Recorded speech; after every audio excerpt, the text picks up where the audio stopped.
বছরে হাজার হাজার মানুষকে ক্রস ফায়ার দিয়েছে, হাজার হাজার মানুষকে এনকাউন্টার দিয়েছে।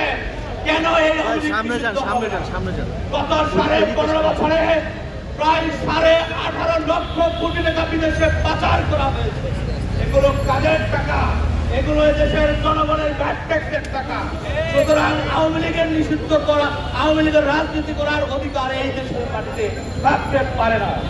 আমরা দেখেছি 2024 সালের জুলাই আগস্ট অভ্যুত্থানে হাজার হাজার মানুষকে হত্যা করা হয়েছে, 30,000 মানুষকে বিকলাঙ্গ করা হয়েছে।